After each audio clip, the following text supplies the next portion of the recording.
चले व्यक्ति ने कहा कि आप संतों की आज्ञा मानती हैं? मीराबाई बोली हाँ। एक संत ने मुझे आज्ञा की है, क्या? कि आप मेरे साथ सो जाओ। अब मीराबाई परम वैष्णवी हैं। मीराबाई कहती हैं आपको किसी संत ने आज्ञा की? बोले हाँ। ठीक है, संत की आज्ञा है तो मैं स्वीकार करती हूं। कैसे? हजारों भजनानंदी संत बैठे थे, बोले इन्हीं के बीच में ही विराजो मेरे पास, सबके बीच में विराजो। जब संतों की आज्ञा है तो फिर संतों को भी कोई भाव नहीं आएगा ना। उस व्यक्ति का हाथ पांव कांपने लगे, चरणों में गिर गया, कान पकड़ लिए, क्षमा कर दो मुझे, मैंने तो आपको ऐसे ही भाव से देखा, पर आपका भाव तो बहुत उच्च हो चुका है। वैष्णव होना बहुत बहुत बहुत उच्च प्रकार की बुद्धि का प्राप्त हो जाना है। फिर संसार जैसे लक्षण नहीं रहेंगे आप में, ठाकुर जी जीवन में आ जाएंगे, आप वैष्णव हो जाओगे तो संसार के आचार विचार व्यवहार जैसा भाव नहीं रहेगा आपका, आप उससे परे हो जाओगे। अच्छा एक बात, इसमें कई लोगों को ऐसा लग सकता है कि ठाकुर जी के जीवन में आने के बाद हम क्या बिल्कुल वैसे हो जाएंगे? मतलब क्या बोले उसको, चतुर का उल्टा क्या होता? भोला। क्या हम बिल्कुल भोले भाले हो जाएंगे? मतलब हमारे साथ कोई कुछ भी कर जाए? नहीं, अत्यंत विवेकी और हो जाओगे आप। आपको पता चल जाएगा व्यक्ति के केवल राम कृष्ण हरि, ये 3 शब्द उसने आपसे बोले, उसके स्वर से, उसके शब्द से ही आप पता कर लोगे कि इसके मन में विचार जो है वो उचित नहीं है।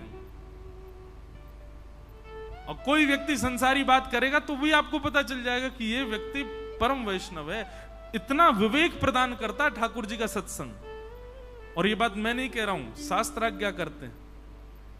जाढ्यम धियो हरति सिंचति वाच सत्यम, मानोन्नति दिशतु पापम पाकरोति, लक्ष्मी तनोति वितनोति च दिक्षु कीर्ति, सत्संगति कतय किम न करोति पुंसा। सत्संग सब प्रदान करता। तो नंद बाबा के यहाँ लाला भयो है, सब नाच रहे हैं, गा रहे हैं, आनंद मना रहे हैं, सब उत्सव मना रहे हैं। सबको यही लग रहा है कि भैया हमारे घर ही लाला भयो है। आहा,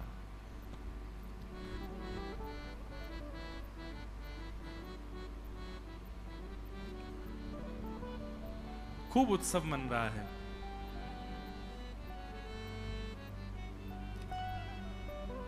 अवाद्यंत विचित्राणी वादित्राणी महोत्सवे, विचित्र विचित्र वाद्य बजा करके सब ब्रजवासी नाच रहे हैं, गा रहे हैं, उत्सव मना रहे हैं।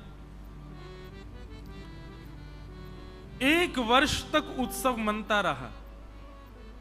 और 1 वर्ष का उत्सव कैसा था? बहुत सावधानी से सुनिए। 1 वर्ष का उत्सव ऐसा नहीं था कि आज जैसा उत्सव मना है तो कल धीरे धीरे उत्सव में कमी आती जा रही हो। नहीं, बल्कि उल्टा था। आज जैसा उत्सव कल उससे अधिक हो रहा है, परसों उससे भी अधिक हो रहा है, तरसों उससे भी अधिक हो रहा है। नित्य वर्धमान उत्सव चल रहा है वृंदावन में। सब नाच रहे हैं, गा रहे हैं, उत्सव मना रहे हैं। कंस के द्वारा भेजी गई एक राक्षसी पूतना वृंदावन को आई, गोकुल में आई है। अच्छा, एक संत के प्रवचन हम सुन रहे थे, वो बहुत अच्छी बात कह रहे थे और प्रमाणित करते हुए कह रहे थे कि नंद नंदन और देवकी नंदन कृष्ण कोई अलग अलग नहीं है, एक ही है। कई लोग ऐसा मानते हैं कि श्री ठाकुर जी का जन्म देवकी मैया के गर्भ से हुआ, यशोदा मैया के गर्भ से नहीं हुआ। ऐसा नहीं है।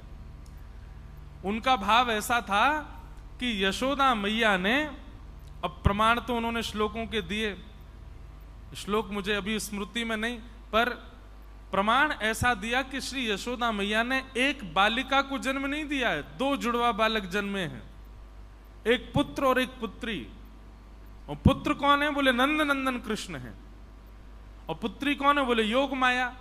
तो जब वसुदेव जी अपने लाला को लेकर के यशोदा मैया के पास आए, तो कहीं वसुदेव जी के चित्त में यह भाव नहीं आ जाए कि यशोदा मैया के पास तो लाला है, मैं अपनो लाला काई को दे के जाऊं। तो योग माया ने ऐसी दृष्टि कर दी कि वसुदेव जी को दूसरा लाला दिखाई नहीं दियो, उनको केवल लाली दिखाई दी। तो वसुदेव जी ने जैसे ही अपने ठाकुर जी अपने लाला पधराए, तो देवकी नंदन कृष्ण जो हैं वो नंद नंदन कृष्ण में विलीन हो गए और योग माया को लेकर के वसुदेव जी वापस चले गए। कृष्ण एक ही है, पर अंदर दो शक्तियां विराजमान हैं।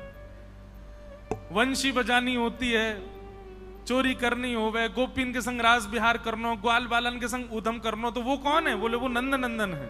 और जैसे ही राक्षस आ जाता है सोई बलवान हो जाते हैं। बोले ये कौन है? बोले ये देवकी नंदन है, ये चतुर्भुज ठाकुर जी हैं जो देवकी के यहां प्रकट हुए हैं।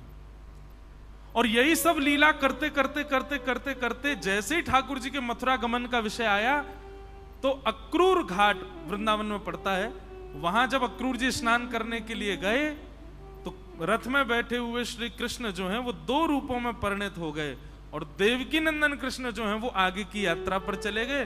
नंद नंदन कृष्ण तो वापस वृंदावन गए और कभी वृंदावन छोड़ के गए ही नहीं, सदा वृंदावन में रहते। अब सुनो बात, वही नंद नंदन कृष्ण जब 100 वर्ष तक देवकी नंदन कृष्ण से विलग रहे वृंदावन में, आज भी वृंदावन में ही है, तो द्वारिका में देवकी नंदन कृष्ण को अपने नंद नंदन स्वरूप की स्मृति आने लगी। अब जिनको समझ आ जाए समझ लो, ये ऊंची बात है। उनको याद आने लगी, बोले अब तो हम केवल पराक्रम वाले काम करते हैं, युद्ध करना, ज्ञान देना, ये राक्षस को मारो उसको मारो, हमारा वो बाल रूप तो कहीं चला गया। बोले वो तो नंद नंदन कृष्ण है। तब नंद नंदन कृष्ण की जब याद आई ठाकुर जी को, कब याद आई? जब लीला पूरी करके जाने लगे। ठाकुर जी तो द्वारिका से ही प्रस्थान कर रहे थे, लेकिन तभी नंद नंदन कृष्ण की बड़ी स्मृति हुई कि वो ब्रज का स्वरूप कैसा था। ग्वाल बालाओं के गले में गलवैयां डाल करके घूमना, गोपियों के घर जाके माखन चुराना, बंशी बजाना, सुंदर सुंदर लीला करना, वो सब लीला तो बहुत पीछे छोड़े आयो मैं। ठाकुर जी को नंद नंदन कृष्ण की याद जैसे ही आई, इतने में ही नेत्र खोल करके ठाकुर जी ने देखा तो नंद नंदन कृष्ण सामने ही खड़े हैं द्वारिका में।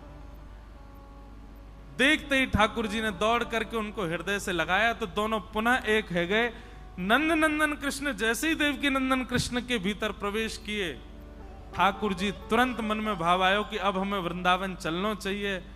वृंदावन तो ठाकुर जी नहीं गए, पर पंढरपुर आकर के इसी को ही वृंदावन बना दिया।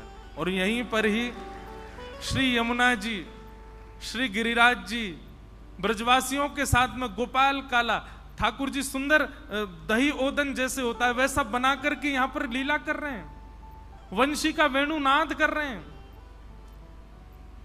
ये गोपालपुर गांव के सामने जब आप जाएंगे चंद्रभागा जी में अंदर, जो ठाकुर जी के चरण, जो वहां बैठ करके श्री कृष्ण ने वंशी बजाई, जबकि वृंदावन से जाने के बाद ठाकुर जी ने कभी वंशी नहीं बजाई। वृंदावन से जाने के बाद ठाकुर जी ने केवल पंढरपुर में वंशी बजाई और कहीं नहीं बजाई। द्वारिका में ठाकुर जी की वंशी नहीं बजी। इस वृंदावन में, इस पंढरपुर में ठाकुर जी अद्भुत ब्रज के भाव से भ्रमण कर रहे हैं। तो आज ही ये भाव ऐसे मन में आया कि जरूर नंद नंदन कृष्ण ही वापस आए होंगे, तभी ठाकुर जी को लेकर के पंढरपुर आए। तो जिन लोगों के मन में ये बात रहती है कि भैया देवकी के ही लाला हैं श्री कृष्ण, यशोदा जी के लाला नहीं, ऐसा नहीं। यशोदा मैया के गर्भ से श्री कृष्ण प्रकट हुए हैं। देवकी नंदन कृष्ण जैसे ही आए वे दोनों एक हो गए और एक होकर के उन्होंने लीला की। तो वात्सल्य भाव की प्रेम की लीला तो नंद नंदन कृष्ण कर रहे हैं और अपने ऐश्वर्य की लीला देवकी नंदन कृष्ण करते हैं। ऐसे भाव। उत्सव मन रहा था, इतने में ही कंस के द्वारा भेजी गई एक राक्षसी मथुरा से आई, जिसका नाम है पूतना। क्या नाम है? पूतना का मतलब क्या होता है? पूत माने पवित्र, और ना माने जो नहीं है उसका नाम है पूतना। क्षमा कीजिएगा, बुरा मत मानिएगा, जो पवित्र नहीं रहता है वही पूतना है। और ठाकुर जी को वही प्रिय नहीं है। पवित्र रहने का मतलब शारीरिक पवित्रता नहीं, मानसिक पवित्रता। पूतना की शारीरिक दृष्टि से अगर देखोगे तो पूतना लक्ष्मी जैसी बन के आई थी, पूतना परम सुंदरी बनकर के आई है, लेकिन फिर भी ठाकुर जी ने उसको स्वीकार क्यों नहीं किया? मतलब मुझे और आपको संकेत करना चाह रहे हैं, शरीर को नवा धुबा करके स्वच्छ रख के मानने वाले कि हम स्वच्छ हैं। पूतना बहुत सुंदर थी, बहुत स्वच्छ थी, लेकिन फिर भी ठाकुर जी ने उसको स्वीकार क्यों नहीं किया? हृदय और मानसिकता में अपवित्रता थी।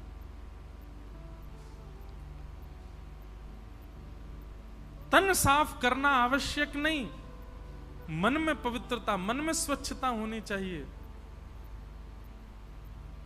पंढरपुर इस बात का प्रमाण है।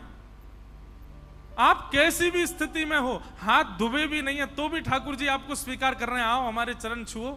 इस बात से ठाकुर जी प्रमाणित करते हैं कि आपके तन की स्थिति कैसी, इससे मुझे फर्क नहीं पड़ता, पर मेरे चरण छूने के बाद भी मैं पर ब्रह्म हूं, यह साक्षात्कार तुमको तभी होगा जब तुम्हारा हृदय पवित्र होगा। नहीं तो ऐसे ही लगेगा किसी पाषाण को छू करके हम बाहर आ गए। कल, वैसे तो बतानी नहीं चाहिए किसी संत के अनुभव की बात, पर कल हम रात्रि दर्शन करने गए पूज्य श्री दत्त धाम वाले महाराज जी के साथ। और संत के साथ दर्शन करने जाने का एक अलग ही सुख होता है। शास्त्र आज्ञा करते हैं आचार्यों के साथ, संतों के साथ, वैष्णवों के साथ जाओ दर्शन करने, कुछ अनुभव होगा। महाराज जी ने जैसे ही गर्भगृह में प्रवेश किया तो मैं आगे चल रहा था, उनका स्पर्श का भाव रहता है, कोई स्पर्श ना करे तो मैं भी हटाता चला। मैंने पंडरीनाथ भगवान को प्रणाम किया, बलैया ले ली। पहले दिन मुझको पुजारी जी बोले ऐसे मत करो, मैंने कि सुनो सबके लिए रोक दो, इसके लिए मत रोको। मैंने हम ब्रज से आए हैं, लाला की बलैया तो लेंगे, तो अब वो नहीं रोकते मुझे, मैं रोज बलैया लेता हूं लाल जी की। तो जैसे ही दर्शन करके मैं किनारे हुआ तो महाराज जी आए, पूरा शरीर कंपायमान ठाकुर जी के आगे आते, और बस एक टक श्री पंडरीनाथ भगवान के चरणों को ही देख रहे थे महाराज जी। नेत्र लाल पड़ गए। एक क्षण के लिए ऐसा अनुभव हो रहा था कि मानो श्री पंडरीनाथ भगवान उनसे कुछ वार्ता कर रहे हैं। शब्द नहीं सुनाई दे रहे थे, लेकिन लग रहा था कि चर्चा हो रही है। महाराज जी का जो आव भाव था, वो सर हिला रहे थे, ऐसे कर रहे, मतलब मानो जैसे कुछ ठाकुर जी कह रहे हैं और वो उनको प्रत्युत्तर कर रहे हों। बनावटी भाव अलग दिखता है, पर वास्तविकता भी अलग दिख जाती है। अद्भुत क्षण था कल का। मानो ऐसा लगा कि कल कृष्ण जन्म था ना, ठाकुर जी ने हमको बधाई रूप में ये संयोग दिया कि लो भाई पंढरपुर आके हमारा नंदोत्सव कर रहे हो, बधाई रूप में एक अपना अनुभव कराते हैं। अद्भुत। तो पूतना 10 दिन के भीतर जितने बालकों ने जन्म लिया सबको मारती हुई अपने पयोधर में विष लगा करके गई थी। इतनी सुंदर बन के गई थी कि उसके रूप को देख करके कोई भी उसको रोकता नहीं था। उसके रूप को देख करके कोई भी उसको रोकता नहीं था, सब उसको प्रवेश देते थे। घरों में जाती, बालकों को खिलाने की भावना से एकांत में ले जाकर के पयोधर पिलाती, विष पीते ही बालक मर जाते। उसने सोचा कि 10 दिन में जितने नए बालकों ने जन्म लिया सबको मारूंगी, इसी बीच में महाराज कंस का शत्रु भी मरेगा। सबको मारते मारते जैसे ही वृंदावन गोकुल पहुंची, गोकुल में आते ही पूतना ने जैसे ही प्रवेश किया गोकुल में, उसकी गजगामिनी चाल, उसके नूपुरों से आने वाली ध्वनि, उसके नैनों की मटकाहट, उसकी सुंदर मुस्कान, उसकी नासिका, उसके कान, उसके हाथ, एक एक स्वरूप की स्थिति इतनी आकर्षक थी कि कई ब्रजवासी तो नंद घर आनंद भयो, जय कन्हैया लाल की नाच रहे हैं, गा रहे हैं, उत्सव मना रहे हैं, लेकिन जैसे ही पूतना बगल से निकलती है, उसके एक अंग को भी यदि कोई देख लेता है, सब उत्सव मनाना भूल जाते हैं, उसी को देखते हैं, वो हो कितनी सुंदर। आकर्षण।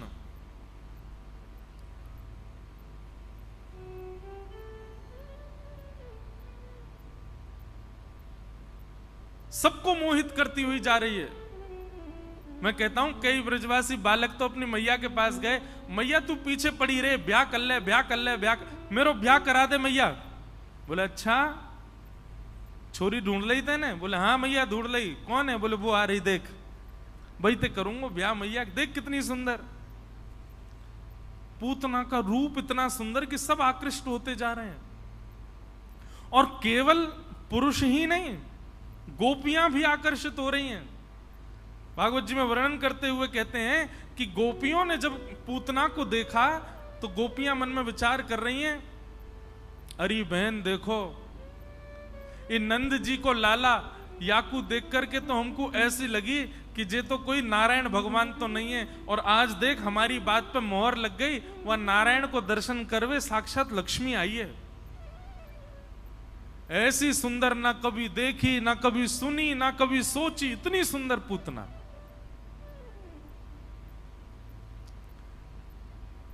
पूतना ने जैसे नंद भवन में प्रवेश किया, यशोदा मैया भी आकृष्ट हो गई उसके रूप पर। पूतना ने जाकर के मैया से थोड़ी देर बात की, जैसे ही भुजा आगे करी, मैया को भरोसा हो गया, ठाकुर जी उसके गोद में दे करके, तभी कुछ गोपियां आई, मैया को ले गई, मैया उठ के बाहर चली गई। इतना विश्वास भरोसा हो गया कि कुछ नहीं करेगी, अच्छे घर की लग रही है। कभी भी किसी के प्रभाव पर मत जाइए, सदैव स्वभाव देखो। संसार बहुत खतरनाक है बंधुओं, और अब तो आपको बताएं, ज्यों-ज्यों कलयुग आगे बढ़ रहा है ना, त्यों-त्यों लोग और ज्यादा खतरनाक होते जा रहे हैं। वो दिखाएंगे ऐसा कि वो वैष्णव है, वो दिखाएंगे ऐसा कि वो भक्त हैं, वो दिखाएंगे ऐसा कि वो पंडरीनाथ के परम वैष्णव महापुरुष हैं, पर अंदर भाव में पूतना है, दिखा रहे हैं, बस दिखावा है, प्रभाव है, स्वभाव नहीं है।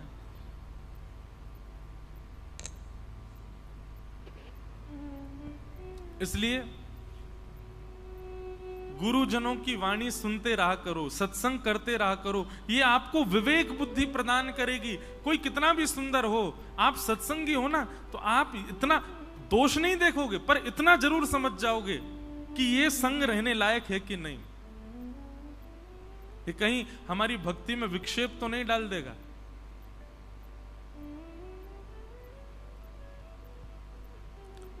पूतना जैसी गई, यशोदा मैया ने लाला दे दिए।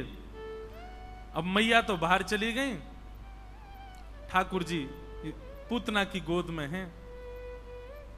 कितनी बड़ी दुर्भाग्य की बात है, पूतना ने रूप सुंदर बनाया सबको आकर्षित करने के लिए, सब आकर्षित हो गए, पर सच में जिसको आकर्षित होना चाहिए था वही नहीं हुए। ठाकुर जी ने नेत्र बंद कर लिए। 6 दिन के लाला अपने छोटे छोटे हाथन से ऐसे आंख बंद करके लेटे हैं पूतना की गोद में। सब रीझ जाएं, ये कभी मन में भाव मत रखो, क्योंकि संसार बड़ा खतरनाक है। आज आपसे रीझ रहा है, कल आपकी हल्की सी गलती पर सब आपका त्याग भी कर देंगे। आज आप कितने भी प्रिय बन जाओ, बच्चों के, पत्नी के, पति के, परिवार के, आपको लगेगा ये सब मुझसे कितना प्यार करते हैं। एक गलती करके देख लो, नाटक में ही करके देख लो, ऐसी गलती जिससे परिवार हिल जाए, कोई आपसे पूछने भी नहीं आएगा क्यों किया, उससे पहले सब अविश्वास करके त्याग देंगे आपको। ऐसा है संसार। पूतना ने रूप तो सुंदर बनाया, वस्त्र तो सुंदर पहने, पर उद्देश्य सबको रिझाना था, परमात्मा को रिझाना नहीं था।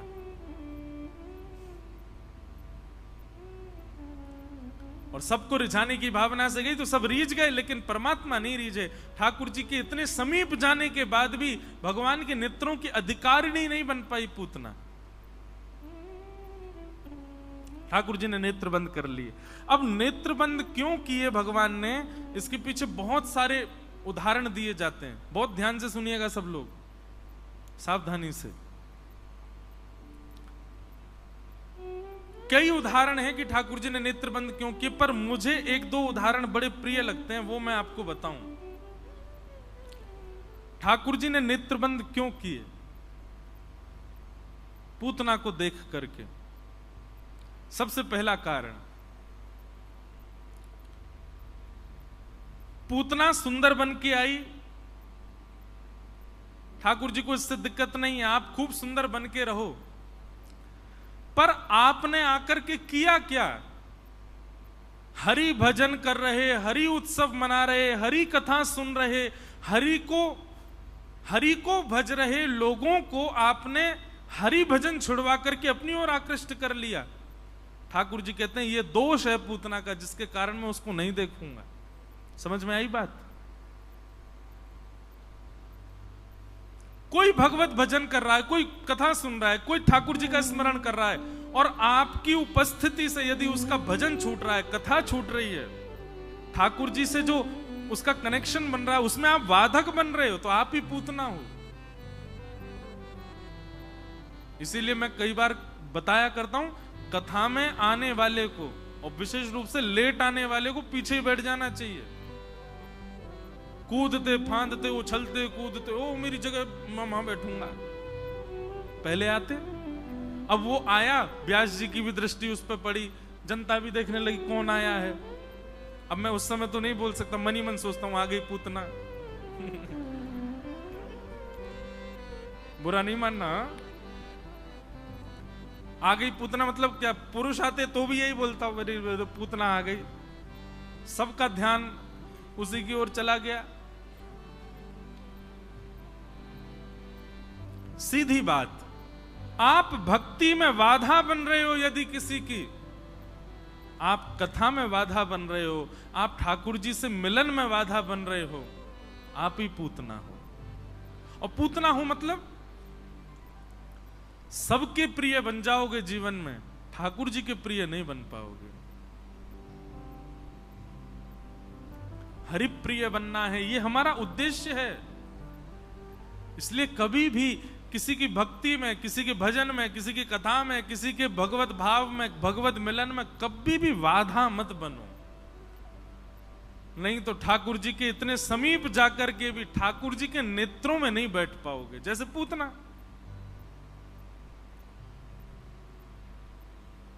पहला कारण पूतना को न देखने का। और दूसरा कारण क्या है? पूतना अपनी वास्तविकता को छुपा करके आई है ठाकुर जी के आगे। ध्यानपूर्वक सुनिएगा,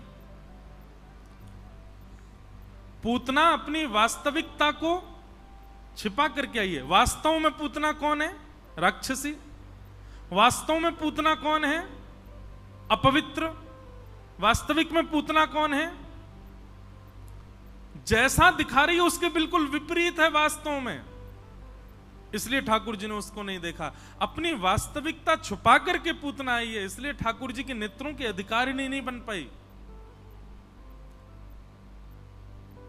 और वास्तविकता दिखाने वाले के प्रति ठाकुर जी का स्वभाव क्या होता है देख लो।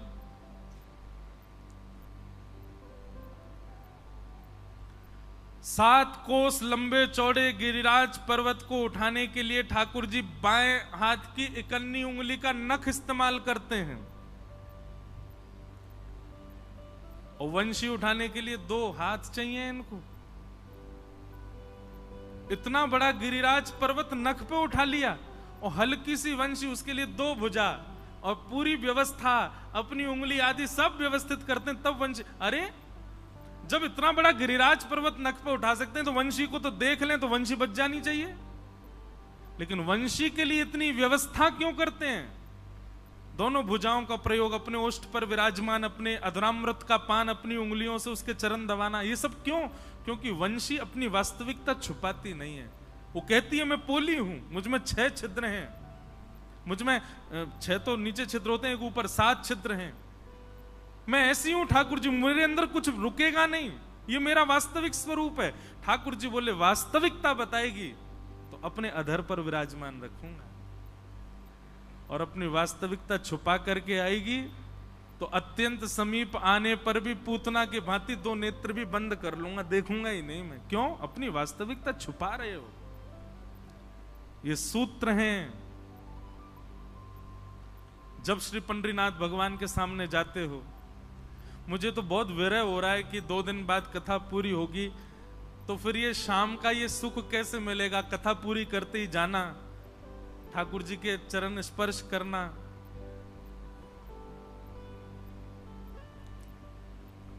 जब पंडरीनाथ भगवान के सामने जाओ, और जितनी देर में आप गर्भगृह में अंदर पहुंचते हो ना, उतनी देर उनको देखते रहा करो, उतनी देर में अपनी सारी वास्तविकता बता दिया करो। नाथ आप तो सब जाने थे, आपको सब पता है मैं कैसा हूं, दुनिया के लिए बना डोलना हूं, जो भी कुछ है, पर वास्तविकता तो आप सब जानते हो नाथ। मेरे अंदर काम बहुत है, मेरे अंदर लोभ बहुत है, मुझ में ईर्ष्या है नाथ, आप कृपा करो। मैं अधम हूं, फिर भी मुझे स्वीकार करना नाथ, मुझे त्यागना मत।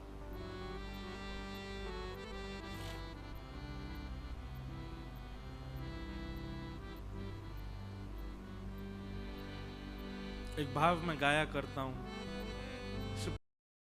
करके मत जाओ, जैसे हो हरि जी में जैसो तैसो तेरो। मैं जैसा हूं आपका हूं, चाहे काला हूं, गोरा हूं, मोटा हूं, पतला हूं, ऊंचा हूं, छोटा हूं, धनवान हूं, निर्धन हूं, मैं जैसा भी हूं आपका हूं नाथ, आप मुझे छोड़ो मत। पता आपको ठाकुर जी को सबसे प्रिय क्या लगता है? जब वैष्णव जाकर के ये कहता है कि नाथ मैं आपका हूं, नाथ मैं आपका हूं। एक बार पंडरीनाथ भगवान के सामने जाके कहिए हम आपके हैं, हम नाथ आपके हैं, मैं आपका हूं। उसके बाद ठाकुर जी प्रसन्न हो जाते हैं कि हाँ ठीक है, मेरा है तो फिर मेरे हिसाब से रहेगो, अब जैसे मैं चाहूंगा वैसे रहेगो। तो पूतना से 2 चीजें हमको सीखनी है कि ये कार्य नहीं करना भगवान के सामने जाके, नहीं तो ठाकुर जी देखेंगे नहीं।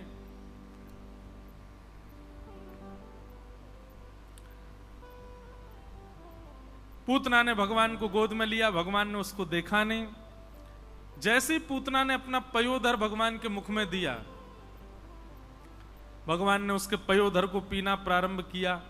सबसे पहले तो उसके विष को पिया, उसके बाद दुग्ध को पिया, उसके बाद उसके रस तत्वों को पिया, पुण्यों को पिया, पापों को पिया, और सब पीते हुए अंत में प्राण पीने प्रारंभ किए। प्राण शमम रोष समन्वितो पिबत। और जैसे ही ठाकुर जी ने प्राण पीने प्रारंभ किए, पूतना व्याकुल होने लगी। सा मुंच मुंचाल मित प्रभाषिणी, चिल्लाने लगी, अरे बालक छोड़, मुंच मुंच, छोड़ो छोड़ो छोड़ो। ठाकुर जी को पकड़ करके दूर करने लगी, लेकिन ठाकुर जी ने इतने कसकर के पकड़ा है कि दूर ही नहीं कर पा रही है। अंत तो गत्वा भगवान ने उसके प्राण पी लिए, और जैसे ही प्राण पीने प्रारंभ किए, प्राण निकलते ही पूतना अपने वास्तविक रूप में आ गई। और जैसे ही वास्तविक रूप में आई, तब ठाकुर जी ने नेत्र खोल करके उसको देखा, बोला हाँ ये है तेरा रूप, बन के आई लक्ष्मी। हर व्यक्ति के साथ ऐसा ही होता है, मृत्यु के समय पर उसका असली रूप आ जाता है। कितना भी सुंदर क्यों ना हो, मृतक शिला पर सब भयभीत ही लगते हैं। कितना भी रूपवान क्यों ना हो, कितना भी गोरा क्यों ना हो, कितना भी प्यारा क्यों ना हो, मृतक सैया पर हर व्यक्ति भयभीत लगता है, कोई सुंदर नहीं लगता। कई बार कोई चला जाए 2-4 दिन तक उसका मृतक का जो स्वरूप था वो अगर चिंतन में आता है तो नींद और उड़ जाती है, इतना भयावह लगता है। सूरदास जी महाराज कहते हैं, मन पंछी उड़ जाई हैं, जा दिन मन पंछी उड़ जाई हैं, ता दिन तेरे तन तरवर के सबई पात झड़ जाई हैं, जा प्रियतम सो प्रीति घनेरी सो देख डर जाई हैं। जा प्रियतम सो, ये इतनी अच्छी पंक्ति है सूरदास जी की, जा प्रियतम सो प्रीति घनेरी, उसकी मृत्यु के बाद बोले सो देख डर जाई हैं, मन पंछी उड़ जाए। तो मृतक अवस्था में सब अपने वास्तविक रूप में आते हैं, ये हमारा बनावटी रूप है जो अभी जीवित अवस्था में है। इसमें हम सुंदर हैं नहीं, दिखाते हैं कि हम सुंदर हैं, बताते हैं कि हम सुंदर हैं, हमारा स्वरूप सुंदर नहीं है। मृतक अवस्था में कैसे विचित्र भयभीत हो जाते हैं।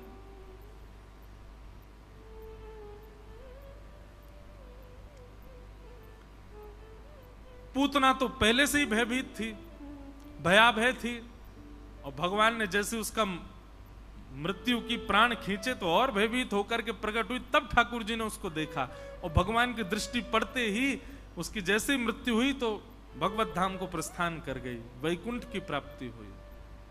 आहा, कितने दयालु ठाकुर जी। हमको कोई गाली दे दे और कोई चौथा व्यक्ति आके बता दे तुमको 2 लोग गाली दे रहे थे, हम डंडा लेके ढूंढने जाते, त्यों तेने मुझे गाली दी। और यहां पूतना तो घर में घुस के मारने आई है, तो ठाकुर जी उसको सदगति प्रदान कर रहे हैं, उसको वो गति प्रदान कर रहे हैं जो गति मां यशोदा को मिलनी चाहिए।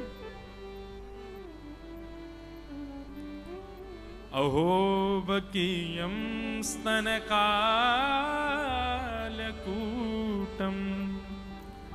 जिघांक्षया पाययदप्यसाध्वी लेभे गतिम धातृचितां ततोन्यं कंबादयालुं शरणं ब्रजेम। कितने दयालु ठाकुर जी। हमारे साथ इतनी सी भूल कोई कर दे तो उसको न देखने की कसम खा लेते हैं हम लोग। इसने ऐसा किया, इसको देखूंगा नहीं मैं। और यहां ठाकुर जी को षड्यंत्र बनाकर के मारने आने वाली पूतना, उसको मार तो दिया ठाकुर जी ने, पर गति कौन सी प्रदान की? वैकुंठ। और वैकुंठ भी नहीं, वैकुंठ में यशोदा मैया के लिए जो रिजर्व्ड स्थान था ठाकुर जी ने वो दिया पूतना को। यहां पर प्रश्न उठाया देवताओं ने, ये क्या किया भगवान आपने? पूतना को आपने, ठीक है, उसको मार करके स्वर्ग भेज देते, उसको मार करके किसी अन्य लोक में भेजते, पहले तो आपने वैकुंठ भेज दिया। देखिए एक बात क्लियर कीजिए अपने मन में, स्वर्ग जाना और वैकुंठ जाना ये दोनों अलग बातें हैं। कई लोग अपने पूर्वजों के नाम के नीचे लिख देते हैं स्वर्गीय। अगर आप ये विश्वास करते हो कि वो स्वर्ग गए हैं, स्वर्ग में व्यक्ति हमेशा नहीं रहता। क्षीणे पुण्य मर्त लोकम विशंति, आपने जितने पुण्य किए हैं उन पुण्य के अनुसार आप स्वर्ग में रहोगे। जैसे ही आपके पुण्य आपने भोग लिए स्वर्ग में, धक्का दे देंगे नीचे, जाओ चलो दोबारा पुण्य कमा के लाओ। हम आप सब लोग पृथ्वी पर जन्मे हैं, हम जरूर स्वर्ग से आए हैं, स्वर्ग या नरक में से ही कहीं से आए हैं हम लोग। नरक जाते हैं तो वहां पाप काटे जाते हैं, पाप काट करके कहा जाता है अब जाओ दोबारा से जन्म लो और पुण्य करो और श्रेष्ठ पुण्य करके स्वर्ग जाने का प्रयास करना। और स्वर्ग में भी, स्वर्ग में भोग भोगने के बाद वहां से भेज दिया जाता है, यहां रहना है तो दोबारा पुण्य कमा के आओ। वैकुंठ का कॉन्सेप्ट अलग है। पुण्य करने वाला वैकुंठ नहीं जाता, क्षमा कीजिएगा। जिसने बहुत पुण्य किया है, दान किया है, वो वैकुंठ नहीं जाता।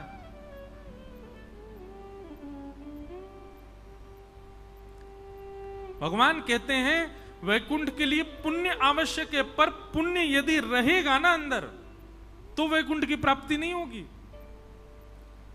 यहीं पर रहते हुए अपने उपस्थित भोगों को भोगते हुए पुण्य क्षीण करो। बड़ा विषय है पुण्य और पाप कैसे क्षीण करने हैं। अगर किसी की समझ आ जाए तो छोटे में बताऊं, उपस्थित भोगों को भोगने से पुण्य कम होते हैं और परोपकार करने से, दूसरों की सहायता करने से पाप कम होते हैं। पाप और पुण्य दोनों शून्य हो जाते हैं, तब वैकुंठ की प्राप्ति होती है। और या फिर भजन करने वाले को वैकुंठ की प्राप्ति होती है। पुण्य करने वाला वैकुंठ नहीं जाता। देवता बोले आपने इसको वैकुंठ भेज दिया, और वैकुंठ में भी अलग अलग कैटेगरी हैं, उसमें भी आपने वो कैटेगरी दी जो यशोदा मैया को मिलनी चाहिए।